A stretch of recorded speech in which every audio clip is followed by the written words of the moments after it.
पंजाब के लोगों ने आज आम आदमी पार्टी को वोट नहीं दिया है, बल्कि एक मौका दिया है। अरविंद केजरीवाल जी की राजनीति, केजरीवाल मॉडल ऑफ गवर्नेंस को एक मौका दिया है पंजाब के लोगों ने।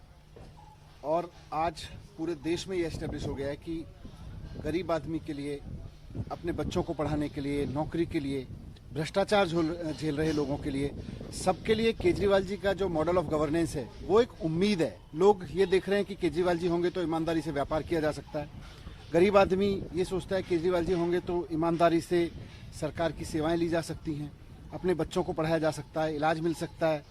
तो हर तरफ आज राष्ट्रीय स्तर पर यह बात स्थापित हुई है कि केजरीवाल जी की राजनीति, केजरीवाल जी के सरकार का चलाने का तरीका, जिसको हम केजरीवाल मॉडल ऑफ गवर्नेंस कह रहे हैं, इसको एक राष्ट्रीय पहचान मिली है। और ये एक मौका है। आज पूरे देश में सब लोग इस उम्मीद से देख रहे हैं कि शिक्षा की राजनीति, स्वास्थ्य की राजनीति, रोजगार की राजनीति, ईमानदारी की राजनीति, जो बाबा साहब का सपना था, जो भगत सिंह जी का सपना था, जो देश वो देखना चाहते थे जिस तरह का, आज केजरीवाल जी उसको साकार करके दिखा रहे हैं।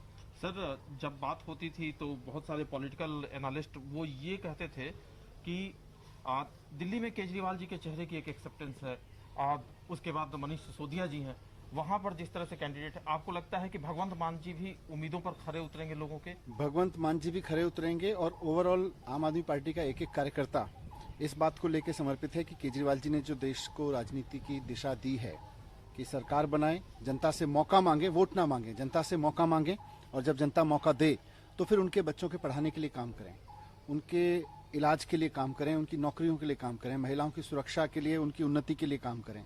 ये सारी चीजें दिल्ली में करके दिखाई हैं, पंजाब में भी होंगी। और आज इसी चीज को लेके एक राष्ट्रीय स्तर पर उम्मीद बनी है अरविंद केजरीवाल जी की, आम आदमी पार्टी की। सर, थोड़ा जल्दबाजी होगी ऐसे सवाल पूछना, लेकिन मैं फिर भी पूछूंगा। दिल्ली अब पंजाब में लगभग सरकार बननी तय है, ये रास्ता अब धीरे धीरे कहां तक जाएगा?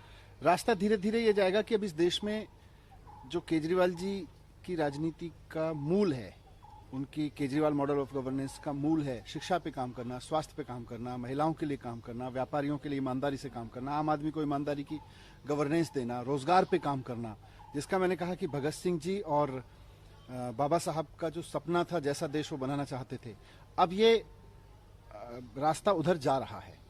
आज देश के हर युवा को उम्मीद है कि उसकी रोजगार की व्यवस्था हो, उसके बच्चों की शिक्षा की व्यवस्था हो, उसके घर में कोई बीमार पड़े तो इलाज की व्यवस्था हो, वो सरकार से कोई काम कराना चाहे तो ईमानदारी से, उसे रिश्वत ना देनी पड़े, उसे दलाली ना देनी पड़े। तो ये सारी चीज़ों पर आज केजरीवाल जी की राजनीति खड़ी है। और केजरीवाल जी का model of governance, Kejriwal model of governance Delhi में भी सक्सेसफुल हुआ, जनता के फायदे में हुआ।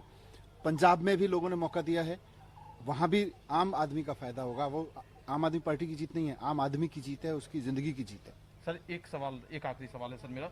पंजाब के साथ साथ आप लोगों की उम्मीदें गोवा और उत्तराखंड से भी थी, लेकिन वैसे नतीजे नहीं आ रहे हैं, जो ट्रेंड्स दिख रहे हैं उसमें ऐसे नतीजे नहीं आ रहे हैं, तो कहां पर चूक रह गई? क्योंकि उत्तराखंड और गोवा में भी केजरीवाल मॉडल चल सकता था, वहां पर दमखम के साथ आप लड़ रहे थे। गोवा में और उत्तराखंड में हम पूरी उम्मीद से थे। उत्तर प्रदेश में भी हमने अपने कैंडिडेट उतारे थे, हमने अपने आप को प्रस्तुत किया था, लेकिन कहीं ना कहीं जो पूरा फोकस रहा वो पंजाब पे रहा। और उसकी वजह से पंजाब में आज विश्वास हुआ लोगों को। धीरे धीरे बाकी जगह भी होगा आने वाले समय में इन सब राज्यों में। बिल्कुल बिल्कुल। अभी तो देखिए पंजाब और दिल्ली में जो काम होंगे सरकारों के, उसको देख के हर जगह लोग कहेंगे कि हमें भी केजरीवाल मॉडल ऑफ गवर्नेंस चाहिए। सर, दिल्ली में आप लोगों की शिकायत है